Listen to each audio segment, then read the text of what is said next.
مبلغ اسلام پروفیسر عبداللہ شاہ بغاری آستانہ والیہ کھیپڑا والی شریف انہوں میں دعوت دینا خطاب واسطے نعرہ تکبیر، نعرہ رسالت، نعرہ حیدری۔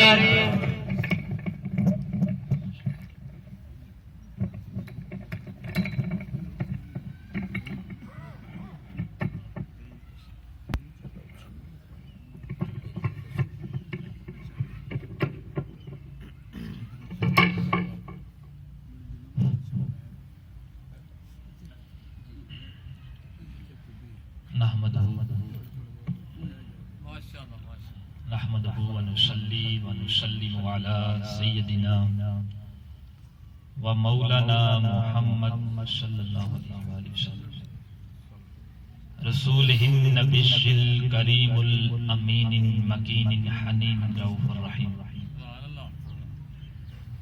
أما بعد فأعوذ بالله من الشيطان الرجيم بسم الله الرحمن الرحيم وبالوالدين إحسانا صدق الله مولانا العظيم إن الله وملائكته يصلون على النبي يا أيها الذين آمنوا صلوا عليه وسلموا تسليما۔ تمام احباب ذوق و شوق کے ساتھ لبوں پر درود پاک کا نذرانہ سجا لیجیے، کوئی لب خاموش نہ رہے، محبت کے ساتھ پڑھیے۔ الصلاۃ والسلام علیک یا سیدی یا رسول اللہ وعلی آلک و اصحابک یا سیدی یا حبیب اللہ۔ الصلاۃ والسلام علیک یا سیدی یا نور اللہ وعلی آلک و اصحابک یا سیدی یا محمد رسول اللہ صلی اللہ علیہ وآلہ وسلم۔ اللہ تعالیٰ کا بے پایا لطف و کرم اور لاکھوں اربہ انگنت درود و سلام کا نذرانہ تاجدار کائنات صلی اللہ علیہ وآلہ وسلم کی ذات مبارکہ پر سیدی و مرشدی و سندی و جسم مطہرہ و راحت قلبہ و قرۃ عنایائی پیر طریقت رہبر شریعت مرشد الوقت حضرت الحاج پیر سید غلام دستگیر شاہ صاحب دامت برکاتہم عالیہ، مرکزی سجادہ نشین، مرکزی دربار عالیہ غوثیہ بابا جی ٹوپی والی چاند پیر سرکار رحمت اللہ تعالی علیہ کھیپڑا والا شریف، واجب الاحترام بزرگوں، دوستوں، علماء کرام، شنہان مصطفیٰ صلی اللہ علیہ وآلہ وسلم، السلام علیکم ورحمۃ اللہ وبرکاتہ۔ سب سے پہلے میں اپنے بھائی علی رضا صاحب کے ساتھ، علی حسن صاحب کے ساتھ اظہار تعزیت کرتا ہوں اور دعا کرتا ہوں اللہ تبارک و تعالی ہمارے مرید صادق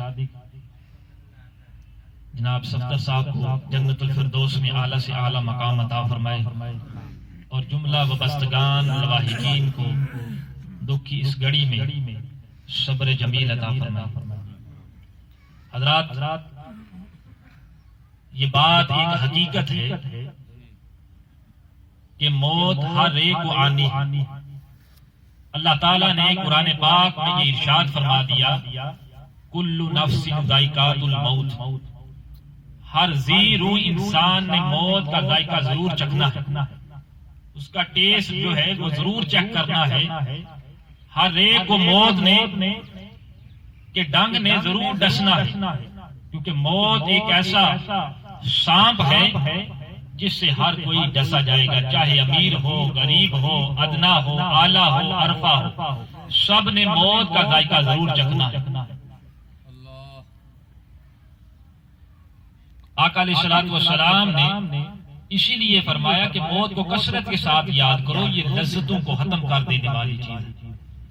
قرآن پاک میں اللہ نے فرمایا تم جہاں کہیں بھی جو کہ چھپ جاؤ، حتیٰ کہ فرمایا اینما تکونوا یدرککم الموت ولو کنتم فی بروج مشیدہ، بند برج یا کلوں میں بھی تم جا کے چھپ جاؤ، پھر بھی تم نے موت تم کو آنا ہی۔ بابا فرید نے کیا خوب کہا کہ کوئی بن گیا رونق پکیاں دی، کوئی بن گیا رونق پکیاں دی، کوئی چھوڑ کے شیش محل چلیا، کوئی پلیا ناز دے نخریاں وچ، کوئی ریت گرم تے تھل چلیا، کوئی بھول گیا مقصد آمن دا، کوئی مقصد حل کر کے چلیا، غلام فریدہ تے سب مسافر نہیں، کوئی آج چلیا کوئی کل چلیا، تو ہر ایک نے موت کا ذائقہ ضرور چکھنا۔ تو اس موت کے لیے اپنے آپ کو تیار کریں، یہ ہمارا ٹیسٹ ہے دنیا کے اندر۔ یہ جو عارضی زندگی ہے، کسی کی زندگی جو ہے اگر ہم دیکھتے ہیں یہ 5 نمازیں ہیں، فجر، ظہر، کسی کا وقت فجر کے قریب پہنچا ہے، کسی کا ظہر کے قریب پہنچا ہے، کسی کا عصر اور کسی کا مغرب اور کسی کا عشاء کے درمیان پہنچا ہے۔ تو یہ موت جو ہے ہمیں پکارتی رہتی ہے، تو اس موت کی تیاری کریں، اس دنیا کے اندر فکر آخرت رکھیں۔ امام غزالی کی اس طرح کی محفل لگی ہوئی تھی، تو ایک بندہ کھڑا ہو گیا، آواز و نصیحت فرما رہے تھے، ایک شخص کھڑا ہو گیا، کہنے لگا امام غزالی نے جب یہ کہا نا کہ بندہ جب اہل خانہ میں سے کسی کا جاتا ہے، وابستگان میں سے جاتا ہے، تو وہ اپنے جو وابستگان ہوتے ہیں اہل خانہ میں سے جو پیچھے افراد ہوتے ہیں ان کے لیے ایک ٹائم فریم دے جاتا ہے۔ اب جب یہ بات کہی تو ایک بندہ کھڑا ہو گیا، پوچھا امام غزالی آپ نے یہ بات کیسے کہہ دی کہ کیسے بندہ جو ہے وہ ٹائم فریم دے جاتا ہے؟ تو امام غزالی نے وضاحت کرتے ہوئے پھر فرمایا میں نے یہ بات اس وجہ سے کہی ہے کہ جب بندہ اس دنیا سے جاتا ہے، اہل خانہ میں سے جاتا ہے، تو اہل خانہ میں جو افراد بچتے ہیں ان کو بتا جاتا ہے کہ اب میرا وقت تھا، میرا وقت جو ہے مکمل ہو چکا ہے، اب تم نے بھی پیچھے میری طرح ہی واپس آنا ہے۔ میں نے بطور تنبیہ کے طور پر یہ بات کہی، امام غزالی نے اس شخص کو جواب دیا۔ اسی طرح حضرت یعقوب علیہ السلام اللہ تعالیٰ کے بڑے برگزیدہ پیغمبر، جب فرمایا کہ حضرت اسرائیل علیہ السلام سے آپ نے وقت لیا کہ جب میری روح قبض کرنے کے لیے تم آنا، مجھے وقت دینا، میرے پاس میسنجر بھیجنا، پیغام رساں بھیجنا تاکہ میں موت کی تیاری کر سکوں۔ لیکن کچھ عرصہ گزرتا ہے، حضرت ملک الموت حضرت اسرائیل علیہ السلام تشریف لے آتے ہیں حضرت یعقوب علیہ السلام کی روح کو قبض کرنے کے لیے۔ جب روح کو قبض کرنے کے لیے آتے ہیں، حضرت یعقوب علیہ السلام فرماتے ہیں اے اسرائیل، میں نے تم سے وقت لیا تھا، میں نے تمہیں کہا تھا میرے پاس پیغام رساں بھیجنا، میسنجر بھیجنا، اور تم ویسے ہی آگے ہو۔ تو حضرت اسرائیل علیہ السلام نے جواب دیا اور کہا حضرت یعقوب علیہ السلام، میں نے آپ کے پاس میسنجر بھیجا تھا، پیغام رساں بھیجا تھا، ذرا اپنی ریش مبارک پر ہاتھ تو پھیرے۔ جب ہاتھ پھیرا اپنے ریش مبارک پر، ایک بال سفید نظر آیا۔ کیا؟ ایک بال جو تھا سفید نظر آیا وہاں۔ فرمایا یہی میرا تو پیغام رساں ہے، یہی میرا میسنجر ہے۔ تو حضرات جب انسان کی کمر ٹیڑھی ہو جائے، زبان میں لکنت آ جائے اور بال سفید ہو جائیں، سمجھ لیجئے موت کا وقت بہت قریب ہے۔ موت تو اتنی قریب ہے کہ ہمیں معلوم نہیں کہ ہم نے ایک دفعہ ایک طرف السلام علیکم ورحمۃ اللہ کہنا ہے، دوسری طرف موقع ملے یا نہ ملے، موت اتنی قریب۔ تو موت کو کثرت کے ساتھ یاد کریں۔ آقا علیہ الصلوۃ والسلام نے فرمایا موت کو کثرت کے ساتھ یاد کرو، لذتوں کو ختم کر دینے والی چیز۔ حضرت عمر فاروق رضی اللہ تعالی عنہ، آپ کی بھی اسی طرح محفل لگی ہوئی، لوگوں کو واعظ و نصیحت فرما رہے۔ ایک شخص کھڑا ہو گیا، بڑی مجلس میں کہنے لگا اے عمر، موت کو نہیں بھولنا۔ کیا عمر؟ موت کو نہیں بھولنا، حضرت عمر فاروق رضی اللہ تعالیٰ عنہ نے کہا اگر تو روزانہ آ جایا کرے اور مجھے روزانہ آ کے یہی بات رپیٹ کراتا جائے، عمر موت کو نہیں بھولنا تو میں تمہیں منتھلی پیمنٹ بھی دوں گا، مشاعرہ بھی تمہارا مقرر کرتا ہوں۔ وہ بندہ حضرات روزانہ آ جاتا، جب حضرت عمر فاروق لوگوں کو واعظ کرتے نصیحت فرماتے، وہ بندہ اٹھ کر کہتا عمر موت کو نہیں بھولنا۔ اس طرح مہینہ گزر جاتا ہے، جب مہینہ گزر جاتا ہے آپ اس کو منتھلی پیمنٹ بھی دیتے ہیں، مشاعرہ بھی دیتے ہیں اور کہتے ہیں اب نہ آنا۔ کیا کہتے ہیں اب نہ آنا؟ اس نے پوچھا اے حضرت عمر فاروق کیا آپ نے کوئی میری جگہ دوسرا بندہ ہائر کر لیا ہے، میری جگہ دوسرا بندہ رکھ لیا ہے؟ فرمایا نہیں، بات دراصل یہ ہے اپنی ریش مبارک پر ہاتھ پھیرا تو اس میں بال سفید نظر آئے، کہا کہ اب مجھے معلوم ہو رہا ہے کہ موت کا وقت قریب ہے۔ تو انسان کا موت کا وقت بہت قریب ہے، تو ہمیں جو ہے اس کی تیاری کرنی چاہیے اور فکر آخرت رکھنی چاہیے۔ حضرت عمر فاروق رضی اللہ تعالی کیونکہ وہ رب بڑا رحیم ہے، کریم ہے، وہ تو کہتا ہے یا الانسان ما غرک بربک الکریم، اے بھولے ہوئے بچے ہوئے انسان آجا میری دہلیز پر، آجا میری چوکھٹ پر، آنا تیرا کام ہے، تیرے گناہوں کو معاف کرنا میرا کام ہے۔ جھک تو صحیح آ کر، روزانہ 5 مرتبہ صدائے حق بلند ہوتی، کون جو ہے جا کر اللہ کے آگے جھکتا ہے؟ ہم دیکھتے ہیں مسجد ویران ہے، حتیٰ کہ ہمیں جو ہے اللہ تعالیٰ خود فرما رہا ہے آجا میری دہلیز پر، میری چوکھٹ پر، آنا تیرا کام ہے، تیرے گناہوں کو معاف کرنا میرا کام۔ تو حضرات اسی طرح جب ہم سچی توبہ کر لیں گے تو اللہ کی بارگاہ میں مقبول ہوگی، اور نہ ہماری صرف دنیا سنورے گی بلکہ آخرت بھی سنور جائے گی۔ حضرت عمر فاروق رضی اللہ تعالیٰ عنہ آتے ہیں تو دیکھا کہ ایک شخص نے بغل میں شراب پکڑی ہوئی۔ حضرت عمر فاروق مزاج کے جلال تھے، آپ کا جلال بڑا مشہور تھا، ہاتھ میں جورا پکڑا ہوا ہے، اور کسی کی جرأت کہ حضرت عمر فاروق رضی اللہ تعالیٰ امیر المومنین ہیں، آپ کے دور میں جو ہے کوئی شراب پیے، یہ کیسے ہو سکتا ہے؟ تو آپ نے دیکھا شخص نے شراب بغل میں چھپائی ہوئی، پوچھا یہ کیا ہے؟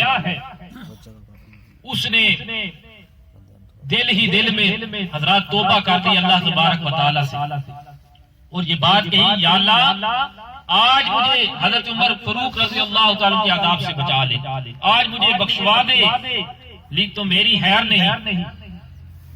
دل میں جب سچی توبہ کی تو وہ جو شراب کی بوتل تھی وہ سرکے میں بدل گئی۔ جب حضرت عمر فاروق نے اس شراب کی بوتل کو نیچے انڈیلا، وہ شراب کی بوتل سرکے میں بدل گئی۔ یہ سچی توبہ۔ تو آج ہمیں ضرورت ہے سب کو سچی توبہ کرنے کی۔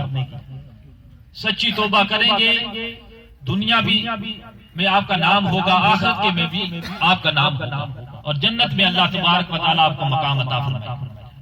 اور میت کو جانے کے بعد جو ہے اچھے الفاظ میں یاد کرنا یہ بڑا ضروری ہے۔ یہ حدیث مبارکہ سے یہ بات ثابت ہے۔ تاجدار کائنات صلی اللہ علیہ وآلہ وسلم نے یہ بات فرمائی اذکروا محاسن موتاکم، کہ اپنے جانے والے کو اچھے الفاظ میں یاد کرو، اس کی اچھائیوں کا ذکر کرو، کیونکہ اس کا ایک سبب تو یہ ہے جب ہم اپنے جانے والے عزیز و اقارب رشتہ دار جو اس دنیا سے چلے جاتے ہیں ان کو اچھے الفاظ میں جب یاد کرتے ہیں، اچھے الفاظ میں جب یاد کرتے ہیں تو ہماری زبانیں جو ہیں ان کے حق میں گواہ بن جاتی ہیں، ہماری زبانیں ان کے حق میں گواہ بن جاتی ہیں، اور مردہ کے حق میں زندہ کی زبانیں گواہ ہوتی ہیں، اور زندہ کی زبانوں کی گواہ کی وجہ سے اللہ تبارک و تعالیٰ ان پر اپنی رحمت فرماتا ہے۔ تاجدار کائنات صلی اللہ علیہ وآلہ وسلم نے یہ بھی فرمایا کفو عن مساعیہم، کہ مرنے والوں کی برائیوں کا ذکر نہ کرو، برائیوں سے اجتناب کرو، اس وجہ سے کہ اس کے دو سبب ہیں۔ نمبر 1 یہ سبب ہے کہ جب زبانیں ان کے بارے میں برائیوں کا ذکر کریں گی، زبانیں جو ہے گواہ بن جائیں گی، وہ اللہ کے غضب کا بندہ شکار ہوگا۔ نمبر 2 یہ سبب ہے کہ اللہ تبارک و تعالی جو ہے ہو سکتا ہے ہم نے کسی زندہ بندے کی غیبت کی، اس سے معاف کرا لیں، وہ معاف ہو سکتی ہے، مگر جب مردہ بندہ فوت ہو جاتا ہے اس کی پیچھے جو ہم برائی کرتے ہیں، اس کی غیبت کرتے ہیں، وہ معاف نہیں ہوتی۔ یہ بہت بڑا گناہ ہے۔ اللہ تعالی ہم سب کو اس سے محفوظ رکھے، یہ بہت بڑا گناہ ہے۔ تو اس حدیث پاک سے تاجدار کائنات صلی اللہ علیہ وآلہ وسلم سے یہ بات معلوم ہو جاتی ہے کہ ہمیں کوئی ایسا اچھا کام کر جانا چاہیے، کوئی خدمت کا، کوئی حسن سلوک کا، کوئی اخلاق کا، اچھائی کا، کہ جس سے جو ہے جب ہم جائیں تو تب بھی جو ہے لوگ ہمیں اچھے الفاظ میں یاد کریں، کیونکہ یہ حضرت ابراہیم علیہ السلام کی یہ دعا تھی کہ باری تعالیٰ جب میں اس دنیا سے جاؤں، اس دنیا سے جب میں رخصت ہوں تو پیچھے جو تیرے بندے ہوں مجھے اچھے الفاظ میں یاد کریں، میری ستائش کریں، میری تعریف کریں، میری مدح کریں۔ تو اللہ تبارک و تعالیٰ نے آپ کی دعا قبول فرمائی۔ کوئی مذہب ایسا نہیں جس میں حضرت ابراہیم علیہ السلام کو جو ہے ان کی ستائش نہ کی جاتی ہو، آپ کی تعریف نہ کی جاتی ہو، مدح نہ کی جاتی۔ ہر مذاہب کے لوگ جو ہے حضرت ابراہیم علیہ السلام کو مانتے ہیں۔ حاتم تائی کی بیٹی تھی، حاتم تائی کی بیٹی نے جو قبیلہ سمیت گرفتار ہو جاتی، تاجدار کائنات صلی اللہ علیہ وآلہ وسلم کی بارگاہ میں عرض کرتی ہے، یا رسول اللہ صلی اللہ علیہ وآلہ وسلم، میں حاتم کی بیٹی ہوں، میرا باپ جو تھا وہ لوگوں کی مدد کیا کرتا تھا، لوگوں کو کھانے کھلایا کرتا تھا، لوگوں کے ساتھ حسن سلوک سے پیش آیا کرتا تھا۔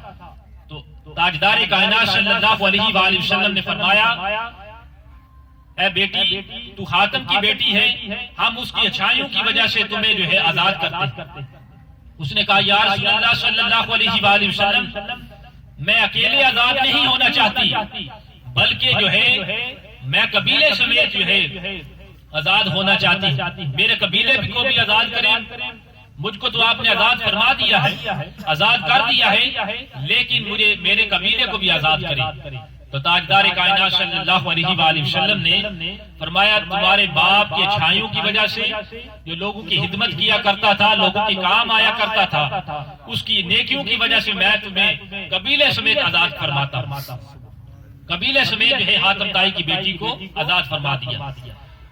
حضرت اسی طرح حضرت عمر فاروق رضی اللہ تعالی عنہ، آپ نے حرم بن سنان کے بیٹے سے پوچھا کہ تو نے زہیر کو کیا دیا اور زہیر نے تمہیں کیا دیا؟ زہیر ایک شاعر تھے۔ زہیر کیا تھے؟ ایک شاعر تھے۔ پوچھا کہ زہیر کو کیا دیا اور زہیر نے تمہیں کیا دیا؟ فرمایا کہ حرم بن سنان کا بیٹا کہنے لگا، میں نے زہیر کو رقم دی، پیسہ دیا، میں نے اس کو پیسہ دیا، منی دی، اور اس کے بدلے میں جو زہیر نے میرے بارے میں مجھے کیا دیا، اس نے میری مدح کی، میرے بارے میں شعر کہا۔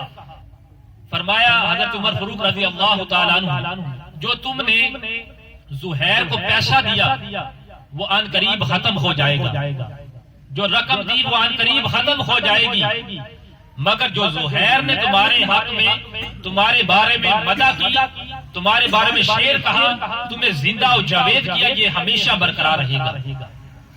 تو حضرات ہمیں بھی اس دنیا میں رہتے ہوئے پازیٹیو کام کرنے چاہیے، پازیٹیو مثبت سوچ رکھیں، مثبت کام کریں، کیونکہ مثبت کام کرنے کے لیے مثبت سوچ رکھنا بہت ضروری ہے۔ جو نیگیٹو تھنکنگ رکھتے ہیں، منفی سوچ رکھتے ہیں، ان سے مثبت سوچ کی امید، مثبت کام کرنے کی امید نہیں رکھنی چاہیے، کیونکہ اگر ہم پازیٹیو سوچ رکھیں گے، پازیٹیو کام کریں گے تو نہ صرف دنیا میں رہیں گے تو پھر بھی نام ہوگا، دنیا سے جب چلے جائیں گے تو پھر بھی جو ہے لوگ اچھے الفاظ میں یاد کریں گے، اور جسے دنیا میں جانے کے بعد جو ہے لوگ اچھے الفاظ میں یاد کریں تو سمجھ لے کہ اللہ تبارک و تعالیٰ نے اس پر لطف و عنایت کا کرم کر دیا، اپنی رحمت فرما دی۔ تو حضرات، میں جو شروع میں تلاوت فرمائی وہ والدین کے بارے میں فرمائی، وَبِالْوَالِدَيْنِ إِحْسَانًا، والدین کے ساتھ حسن سلوک سے پیش آؤ۔ والدین کا رشتہ تقدس اور نور و نگت میں دھلا ہوا رشتہ ہے۔ ماں جو ہے وہ چاند کی طرح ہے تو باپ سورج کی طرح ہے، باپ سورج کی طرح ہے، ماں چاند کی طرح ہے، اور سورج کی تیزی اور حدت پودے کو مضبوط تر بناتی ہے، اور باپ کا نور نظر بیٹے کو کسی قابل بناتا ہے، باپ کا نور نظر بیٹے کو کسی قابل بناتا ہے، اور حالات کے بور میں اور تپتے ہوئے صحراؤں میں ایک مضبوط باوقار باوفا سہارا باپ ہوتا ہے۔ ماں کھڑا ہونا سکھاتی ہے تو باپ کھڑا رہنا سکھاتا ہے۔ اور اللہ تبارک و تعالیٰ نے قرآن پاک میں باپ کی قسم اٹھائی ہے، وَوَالِدٍ وَمَا وَلَدَ، اور ہمیں باپ کی قسم ہے، یہ فرما کر باپ کی عظمت، باپ کی شان، باپ کے وقار، باپ کے اوج، باپ کے رتبے اور مقام کو آسمانوں سے بلند کر دیا ہے۔ اللہ تبارک و تعالیٰ نے قرآن پاک میں متعدد مقامات پر باپ اور بیٹے کے بڑے خوبصورت نقشے کھینچے۔ اس میں سے ایک جو واقعہ ہمیں نظر آتا ہے، جسے آج کی اولاد جو ہے، آج کا نوجوان اس واقعے کی خوبی اہمیت کو سمجھ کر اس سے سبق حاصل کر سکتا ہے۔ ایک واقعہ جو نظر آتا ہے پہلا، وہ ہمیں نظر آتا ہے حضرت یعقوب علیہ السلام۔ باپ حضرت یعقوب علیہ السلام ایک طرف ہیں، بیٹا حضرت یوسف علیہ السلام دوسری طرف ہیں۔ حضرت یعقوب علیہ السلام نے باپ کی بیٹے کی جدائی میں رو رہے ہیں، فَبِيَدَّتْ عَيْنَاهُ مِنَ الْحُزْنِ، یہاں تک کہ آنکھوں سے بینائی چلی جاتی ہے، روشنائی چلی جاتی ہے۔ دوسری جانب جو ہے بیٹے حضرت یوسف علیہ السلام، ان کو بھی ایک لمحے کا، ایک سیکنڈ کا، ایک منٹ کا جو ہے چین نہیں آ رہا اپنے باپ سے جدا رہے گا۔ جب مصر کو پتا چلا کہ والد گرامی مرتبت جو ہے مصر تشریف لا رہی، پورے مصر کو آپ نے ڈیکوریٹ کر دیا، پورے مصر کو حضرت یوسف علیہ السلام نے سجا دیا کہ آج میرے والد گرامی مرتبت حضرت یعقوب علیہ السلام تشریف لا رہی۔ جب حضرت یعقوب علیہ السلام آئے تو آپ نے واہلہانہ استقبال کیا اور گلے لگایا اور لپٹ گئے اپنے والد گرامی حضرت یعقوب علیہ السلام سے، اور پھر کیا کیا، وَرَفَعَ أَبَوَيْهِ عَلَى الْعَرْشِ، جب اندر گئے تو ان کو شاہی تخت پر بٹھایا، خود جو ہے دوسری نشست پر بیٹھے، اپنے والد گرامی کو شاہی تخت پر بٹھایا۔ اسی طرح حضرت ابراہیم علیہ السلام، جب آپ نے اپنے بیٹے حضرت اسماعیل علیہ السلام سے کہا کہ بیٹا میں تمہیں ذبح کرنا چاہتا ہوں، مجھے اللہ کا حکم ہوا ہے، ان نے فرمایا میرے باپ حضرت ابراہیم علیہ السلام آپ کر گزریے جو آپ کو اللہ کا حکم ہوا ہے، ان قریب آپ مجھے جو ہے صبر کرنے والے میں پائیں گے، آپ مجھے صبر کرنے والوں میں پائیں گے۔ یہ فیضان نظر تھا کہ مکتب کی کرامت تھی، سکھائے کس نے اسماعیل کو آداب فرزندی۔ حضرات، باپ کا رشتہ بڑا انمول رشتہ ہے، مگر آج ہماری اس سوسائٹی میں اس رشتے کو، جو انمول رشتہ ہے، اس کو نظر انداز کیا جا رہا ہے، اس کو جو ہے بلایا جا رہا ہے۔ مانتے ہیں کہ ماں کی بڑی عظمتیں ہیں، ماں کا بڑا مقام ہے، ماں کا بڑی شان ہے، ماں کا بڑا جو ہے اوج اور رتبہ ہے کہ اس کے قدموں کے نیچے جو ہے جنت ہے۔ اگر ماں کے قدموں کے نیچے جنت ہے، اور ماں کو یہ جنت کس وجہ سے ملی ہے؟ یہ باپ کی وجہ سے ملی ہے۔ ماں کو اگر جنت ملی ہے تو باپ کی وجہ سے ملی ہے. اسی لیے تاجدار کائنات صلی اللہ علیہ وآلہ وسلم نے فرمایا اگر ماں کے قدموں کے نیچے جنت ہے تو الوالد اوسط ابواب الجنت، تو پھر جنت کا دروازہ جو ہے باپ ہے. نعرہ تکبیر، نعرہ رسالت، نعرہ حیدری، عظمت و شان مصطفیٰ. اگر ماں کے قدموں کے نیچے جنت ہے تو باپ جنت کا دروازہ ہے. وہ کسی شاعر نے بڑے خوبصورت انداز میں قلم اٹھایا اور لکھا، عزیز تا رکھتا ہے مجھے اپنی رگ و جان سے، عزیز تا رکھتا ہے مجھے اپنی رگ و جان سے، یہ بات سچ ہے کہ میرا باپ کم نہیں میری ماں سے. وہ ماں کے کہنے پہ رو مجھ پہ رکھتا تھا مگر مجھے چومتے ہوئے جھجکتا تھا، جڑی تھی اس کی ہر ہی کہاں فقط میری ہاں سے، یہ بات سچ ہے کہ میرا باپ کم نہیں میری ماں سے. حضرت عبداللہ جابر بن عبداللہ رضی اللہ تعالیٰ عنہ آپ نے 4 سال تک ہر سال حج کے موقع پر یہ برملا اعلان فرمایا کہ میرے باپ کے ذمے اگر جو کوئی ہے وہ مجھ سے لے لو، میں اپنے باپ پر کسی طرح کا بوجھ برداشت نہیں کرنا چاہتا. صوفیہ اکرام کا یہ طریقہ تھا کہ اپنے باپ کے کمرے کی جانب جو ہے پاؤں پھیلا کر نہیں سویا کرتے. اور سیدی مرشدی سید المتقین چاند پیر سرکار رحمت اللہ تعالی علیہ کھپڑا والا شریف سجادہ نشین آپ فرمایا کرتے تھے کہ لوگوں کو جو ہے جو حج کرنے کے لیے ویزا پروسیس سے گزرنا پڑتا ہے، ٹریولنگ کرنی پڑتی ہے. میں ہوں کہ روزانہ جو ہے 5 نمازیں پڑھ کر جو ہے اپنے والدین کے قدمین چوم لیتا ہوں. میں روزانہ 5 حج کر لیتا ہوں. خواجہ گوہر احمد جیندر شریف والوں نے بڑی پتے کی بات کی، بڑی خوب بات فرمائی.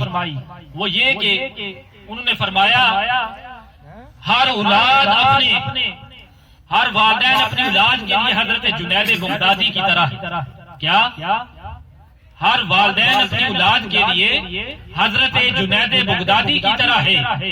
جس طرح کوئی مرید ہو، عقیدت مند ہو، چاہنے والا ہو، محبت والا ہو، عقیدت رکھنے والا ہو حضرت جنید بغدادی کا، تو ان کے عشق میں، ان کی محبت میں، ان کی عقیدت میں ڈلا ہوا ہوگا. بالکل اولاد کو بھی والدین کے عشق میں، محبت میں، خدمت میں اسی طرح ڈلا ہوا ہونا چاہیے. آپ نے وہ بھی فرمایا کہ اور ہر خواتین جو ہے، ہر اولاد جو ہے اس کے لیے اس کی ماں جو ہے حضرت رابعہ بصریہ کی طرح ہونا چاہیے. جس طرح کوئی کنیز ہو، عقیدت مند ہو حضرت رابعہ بصریہ کی، جس طرح ان کی محبت میں، ان کے عشق میں ڈلا ہوا ہوگا یا ڈلی ہوئی ہوگی، محبت میں ڈوبا ہوا ہوگا یا ڈوبی ہوئی ہوگی، تو اس طرح جو ہے ہر اولاد کو جو ہے اپنی والدین، اپنی ماں کی محبت میں اس قدر ڈوبا ہوا ڈلا ہوا ہونا چاہیے. میں بوڑھوں کے پاس بیٹھتا ہوں اور ان کے خیالات کو سنتا ہوں، ان کے جذبات کو، ان کی فیلنگ کو محسوس کرتا ہوں، تو پتہ یہ چلتا ہے کہ جب باپ بوڑھے ہو جائیں تو ان کو آپ کے یہ عالیشان مکانات اور بنگلوں کی کوئی ضرورت نہیں ہوتی. ان کو جو اولاد سے جس چیز کی طلب ہوتی ہے، جس چیز کی وہ اپنی اولاد سے ڈیمانڈ کرتے ہیں، وہ ڈیمانڈ یہ ہے کہ مجھے وقت دیا جائے اور میری عزت کی جائے. آج مجھے افسوس سے کہنا پڑتا ہے کہ آج ہمارے پاس دوستوں کے لیے وقت ہے مگر اپنے ماں باپ کے لیے ہمارے پاس کوئی وقت نہیں. وہ کسی شاعر نے کسی بوڑھے باپ کی فریاد کو منظوم کر کے بڑے خوبصورت انداز میں لکھا کہ بوڑھا ہو گیا ہوں میں، تھوڑا وقت دے دیا کر. بوڑھا ہو گیا ہوں میں، تھوڑا وقت دے دیا کر. بیٹھ کر 2-4 ہی صحیح مجھ سے باتیں کیا کر. بیٹھ کر 2-4 ہی صحیح مجھ سے باتیں کیا کر. مر جاؤں گا ایک دن، چھوڑ جاؤں گا تجھے، جو بچی ہے زندگی صاحب لمحے کچھ میرے لیے بھی رکھا کر. اور تو ہی میری روشنی ہے، تو ہی میری لاٹھی ہے، تو ہی میری روشنی ہے، تو ہی میری لاٹھی ہے، رستے کچھ میرے لیے بھی رکھا کر. تو حضرات آقا علیہ الصلوۃ والسلام نے یہ فرمایا انت و مالک لیابیک، تو اور تیرا سارا مال تیرے باپ کا ہے، تو اور تیرا سارا مال تیرے باپ کا ہے۔ ایک شخص نے مجھ سے پوچھا قبلہ شاہ صاحب آپ یہ سوال کا جواب دیں، کیا میں اپنے والد گرامی کو زکوٰۃ دے سکتا ہوں؟ میں نے اس سے پوچھا، میں نے اس سے کہا کہ تمہیں یہ سوال کرتے ہوئے پہلے شرم نہیں آئی؟ کیا تو اپنے باپ کو زکوٰۃ دے گا؟ اور زکوٰۃ تو ہاتھوں کی میل ہوتی ہے، کیا اپنے باپ کو ہاتھوں کی میل دے گا؟ تو آج جو ہے کچھ لوگوں کی سوچ اتنی گھٹیا اور زوال پذیر ہو چکی ہے کہ آج کی اس ایرا میں، آج کی اس دور میں جو ہے کچھ لوگ جو ہے ان کی ذہنیت اس قدر زوال اور گھٹیا ہو چکی ہے، اور ہمیں جو ہے والدین کا ہر حال میں جو ہے ان کے لیے دعا کرنی چاہیے۔ رب ارحمہما کما ربیانی صغیرا، کیا انہوں نے آپ کو بچپن میں نہیں پالا، پرورش نہیں کی، تربیت نہیں کی؟ ہمارا یہ حق ہے، والدین زندہ ہوں ہم پر فرض ہے، والدین زندہ ہوں تب بھی ان کی ادب کریں، ان کا احترام کریں، ان کی عزت کریں، اور جب دنیا سے چلے جائیں تب بھی جو ہے ان کے لیے دعائے مغفرت کریں۔ تو اللہ کریم سے دعا ہے، اللہ کریم کے حضور دعا ہے، اللہ کریم جو ہے ہم سب پر کو یہ فرض سمجھتے ہوئے اپنے والدین کا ادب و احترام بجا لانے کی، خدمت کرنے کی توفیق عطا فرمائے۔ اور ایک مرتبہ پھر جو ہے اپنے مرید صادق بھائی صفدر صاحب کے لیے دعا گو ہوں، اللہ تبارک و تعالی ان کو جنت الفردوس میں اعلیٰ سے اعلیٰ مقام عطا فرمائے، لواحقین کو صبر جمیل عطا فرمائے، آمین۔ وآخر دعوانا الحمدللہ رب العالمین۔